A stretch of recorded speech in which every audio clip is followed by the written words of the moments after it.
എല്ലാവർക്കും ഒരിക്കൽ കൂടി നമസ്കാരം.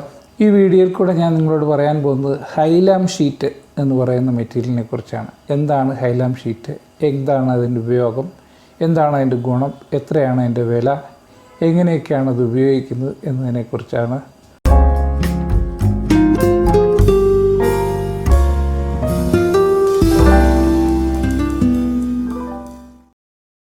എല്ലാവർക്കും മറ്റൊരു വീഡിയോയിലേക്ക് സ്വാഗതം.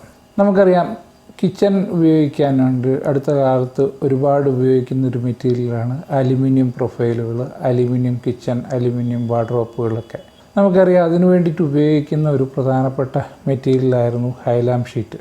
എന്നാൽ ഇപ്പോൾ അടുത്ത കാലത്തായിട്ട് ഹൈലാം ഷീറ്റിനേക്കാൾ കൂടുതൽ ആളുകൾ ഉപയോഗിക്കുന്നത് ACP ഷീറ്റുകൾ, അതുപോലെ നൈലോൺ ഫൈബർ ഷീറ്റുകൾ, അങ്ങനെയൊക്കെയുള്ള ചില മെറ്റീരിയലുകളാണ്. എന്നാൽ എന്താണ് ഈ ACP ഷീറ്റിന് കൊണ്ടുള്ള ഗുണം, എന്തൊക്കെയാണ് പ്രത്യേകതകൾ, എങ്ങനെയൊക്കെയാണ് ഇത് നമ്മൾ ഉപയോഗിക്കേണ്ടത്, ഉപയോഗിക്കുന്നത് കൊണ്ട് എന്തെങ്കിലും പ്രശ്നങ്ങളുണ്ടോ എന്നുള്ളതൊക്കെയാണ് നമുക്കിത് കൂടെ പരിശോധിക്കേണ്ടത്. ആദ്യമായിട്ട് ഇത് അവൈലബിൾ ആയിട്ടുള്ളത് 2 mm മുതൽ ഏകദേശം 3.5 mm വരെയുള്ള തിക്നെസ്സുകളിലാണ് മാർക്കറ്റിൽ അവൈലബിൾ ആയിരിക്കുന്നത്. പലപ്പോഴും പല ആളുകളും പറയാറുണ്ട് ഹൈലാം ഷീറ്റ് എന്ന് പറയുന്നത് HPL ഷീറ്റ് ആണെന്ന്.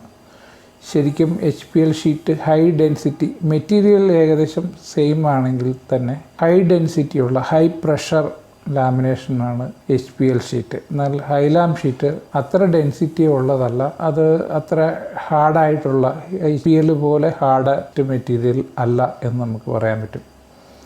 അതുപോലെ ഈ ഹൈലാം ഷീറ്റ് 2 സൈഡിലും ഫിനിഷ്ഡ് ആയിട്ടാണ് വരുന്നത്. ACP ഷീറ്റ് ആണെങ്കിൽ 2 സൈഡിലും ഫിനിഷ്ഡ് ആയിരിക്കില്ല.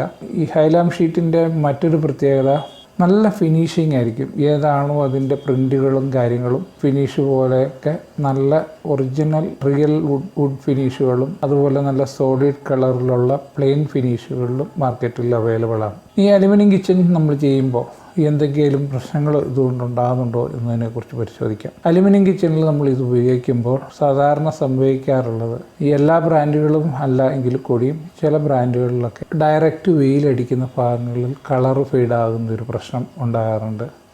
അതുപോലെ ചൂട് കൂടുതൽ അടിക്കുന്ന ഒരു 40 ഡിഗ്രിയൊക്കെ അടിക്കുന്ന കൂടുതൽ വെയിൽ ചൂടൊക്കെ അടിക്കുന്ന ഭാഗങ്ങളിലൊക്കെ ബബിൾസ് വരാനുള്ള സാധ്യത കാണുന്നുണ്ട്. അതുപോലെ ഈർപ്പമുള്ള സ്ഥലങ്ങളിൽ, ഈർപ്പമുള്ള വാളുകളിൽ ചേർന്ന് വരുന്ന ബാക്ക് കവറിങ്ങുകളിലൊക്കെ ചില കെമിക്കൽ റിയാക്ഷൻ പോലെയുള്ള ബബിൾസുകൾ പൊള്ളച്ചു വരുന്ന ഒരു പ്രശ്നങ്ങളും ഈ ഹൈലാം ഷീറ്റിൽ കണ്ടുവരുന്നുണ്ട്.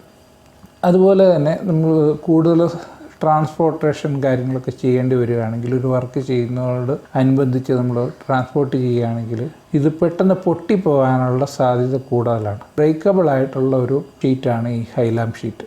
മറ്റ് ഷീറ്റുകൾക്കൊന്നും ഈ പൊട്ടുന്ന സ്വഭാവം ഇത്രയില്ല എന്നുള്ളതാണ് ഇതിൻ്റെ പ്രത്യേകത. അതുപോലെ ഇത് പ്രൈസിലാണെങ്കിൽ, വിലയിലാണെങ്കിൽ നമുക്ക് മറ്റ് ഷീറ്റുകളെ അപേക്ഷിച്ച് ഏകദേശം 900 രൂപ മുതൽ 800 രൂപയ്ക്ക് വരെ അവൈലബിൾ ആണ്. 900 രൂപ മുതൽ ഏകദേശം 2000-2200 രൂപ വരെ ഒരു ഷീറ്റിന് 8x4 ഷീറ്റിന് മാർക്കറ്റിൽ വിലയുണ്ട്. മറ്റ് മെറ്റീരിയലുകളൊക്കെ ചീപ്പായിട്ട് നമുക്ക് ഉപയോഗിക്കാൻ പറ്റുന്ന ഒരു മെറ്റീരിയലാണ് ഹൈലാം ഷീറ്റ്. ഇതിൻ്റെ പ്രത്യേകത എന്ന് പറയുന്നത്, ഇതിൻ്റെ ന്യൂനത എന്ന് പറയുന്നത്, ഇത് അധികം വെയിറ്റ് താങ്ങാനുള്ള കഴിവുള്ള ഷീറ്റല്ല. ACP പോലെയോ അല്ലെങ്കിൽ നൈലോൺ ഷീറ്റിനെ പോലെ വെയിറ്റ് താങ്ങാൻ കഴിവുള്ള ഷീറ്റല്ല, പൊട്ടിപ്പോകാനുള്ള സാധ്യതയുണ്ട്. അറിയാതെ റഫ് ആൻഡ് ടഫ് യൂസുകൾക്കൊക്കെ അറിയാതെ ഉപയോഗിക്കുകയോ അല്ലെങ്കിൽ എന്തെങ്കിലും വീഴുകയൊക്കെ ചെയ്താൽ പെട്ടെന്ന് ഉടഞ്ഞു പോകാനുള്ള സാധ്യത ഈ ഹൈലാം ഷീറ്റിന് ഉണ്ടെന്നുള്ളതാണ്. അതുപോലെ ക്ലീൻ ചെയ്യാൻ എളുപ്പമാണ്, നല്ല ഗ്ലോസി ഫിനിഷാണ് മിക്കവാറും കിട്ടുന്നത്. എന്നാലിപ്പോൾ പലതരം ടെക്സ്ചർ ഫിനിഷുകളും മാറ്റ് ഫിനിഷുകളിലൊക്കെ കിട്ടുന്നുണ്ട്. ഞാൻ ഈ പറഞ്ഞ കംപ്ലൈൻറ്റുകളില്ലാത്ത നല്ല ഗ്രേഡുകളുള്ള ഹൈലാം ഷീറ്റുകളും ഇപ്പോൾ പല കമ്പനികളും നിർമ്മിക്കുന്നുണ്ട്. അതിന് അത്യാവശ്യം വിലയും കൂടുതലായിരിക്കും. 2000-2000-ലധികമോ കോസ്റ്റുള്ള ഷീറ്റുകളായിരിക്കും ഇപ്പം നല്ല ഗ്രേഡിലുള്ള നല്ല ക്വാളിറ്റിയുള്ള ഹൈലാം ഷീറ്റുകൾ.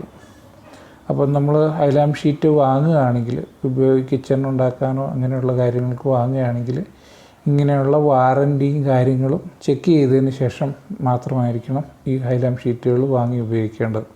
ഈ ഹൈലാം ഷീറ്റ് എന്ന് പറയുന്ന മെറ്റീരിയലിന് പൊതുവെ മുമ്പ് ഉപയോഗിച്ചിരുന്ന ബസ് ബോഡി ലാമിനേഷൻ ആ മെറ്റീരിയലുമായിട്ട് സാമ്യമുണ്ട്. ഇപ്പോഴും കേരളത്തിന് പുറത്ത് ഇതിന് ബസ് ബോഡി ലാമിനേഷൻ എന്നാണ് അറിയപ്പെടാറ്. അതുപോലെ തന്നെ ഇതിന് ഡിസൈനർ കളർ മൈക്ക എന്നും പറയാറുണ്ട്. അപ്പം ഈ മെറ്റീരിയൽ അപ്പോൾ ഇതാണ് ഈ ഹൈലാം ഷീറ്റിനെ കുറിച്ചുള്ള വിവരങ്ങൾ. അപ്പോൾ നിങ്ങൾക്ക് ഈ വീഡിയോ ഇഷ്ടപ്പെട്ടു എന്ന് വിചാരിക്കുന്നു. ഇതുപോലെയുള്ള വീഡിയോകൾ ഞാൻ തുടർന്ന് ചെയ്യുന്നതായിരിക്കും. നിങ്ങൾ ഈ വീഡിയോ ആദ്യമായിട്ടാണ് കാണുന്നതെങ്കിൽ, ഈ ചാനൽ ആദ്യമായിട്ടാണ് കാണുന്നതെങ്കിൽ നിങ്ങൾ എൻ്റെ വീഡിയോ സബ്സ്ക്രൈബ് ചെയ്യുക. സബ്സ്ക്രൈബ് ചെയ്താൽ ഞാൻ വീഡിയോകൾ അപ്ലോഡ് ചെയ്യുമ്പോൾ തന്നെ നോട്ടിഫിക്കേഷനായിട്ട് നിങ്ങൾക്ക് ലഭിക്കുന്നതായിരിക്കും. കൂടാതെ നിങ്ങളുടെ നിർദ്ദേശങ്ങളും അഭിപ്രായങ്ങളും കമൻ്റായിട്ട് രേഖപ്പെടുത്തുക. Thank you for watching.